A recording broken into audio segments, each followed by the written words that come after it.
Hey, welcome to Ask Arminda. I just want to address something that seems to be a recurring theme for a lot of people with whom I've been in conversations lately. And by lately, I mean like for a year or more, that this comes up over and over again. And it's this, that the other person is struggling internally because they don't trust their own decision maker.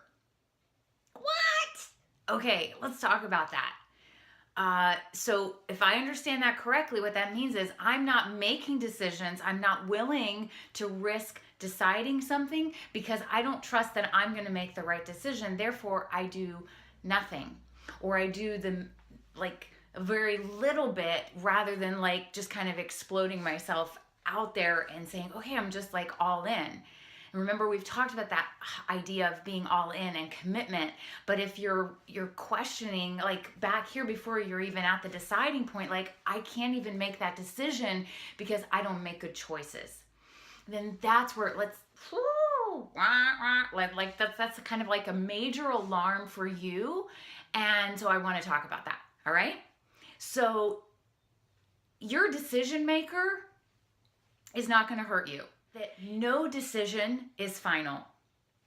So you can make a decision and then you can be on your way and then you decide to do something different, or you decide to renegotiate that decision or that agreement with yourself. It's like this. It's like if I go on a road trip, which I love road trips, by the way. So if I go on a road trip and I have a destination that I've decided that I'm going to go to that place, but while I'm driving, guess what? I may see an attraction, or I may see a sign. This literally happened to me one time.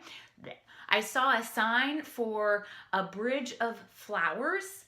And so there was like a sign on the side of the road that said bridge of flowers 3 miles ahead or whatever it was. I was like, whoa, what? Seriously? I kind of have to see that. So I took a detour. I made a new decision to go off road, or to go off my committed, agreed to path in order to experience the bridge of flowers.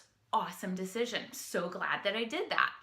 So it doesn't mean that I'm now a bad decision maker. How could I possibly have known that the bridge of flowers even existed before I was in action on my way? So rather than discount your ability to make decisions, decide to say, okay, let that go. What's going to happen? What's the worst thing that's going to happen if you decide to move forward?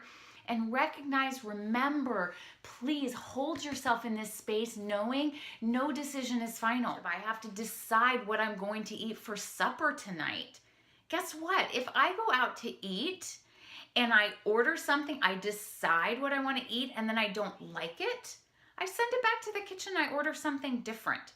It's real. See, no decision is final. No one is holding my hand and saying, you must eat that food. Yet we do that to ourselves. Why do we do that? Just relax and laugh about what you're saying to yourself, that your decision maker is somehow malfunctioning or not working as best. I screw up all the time. Failure is how we get there. But I also know nothing is final. So I get to keep redeciding. I get to keep recommitting. I get to keep deciding, do I want to go see the Bridge of Flowers, or do I want to stay on this? Turn to page 32 if you want to see the Bridge of Flowers. It's a choose your own adventure, people. Choose it. Decide it. Be in action. And then renegotiate it. And just have fun, because it's all one big adventure. Let me know what thoughts, questions, comments, or feedback you might have. Coach@armindalindsay.com.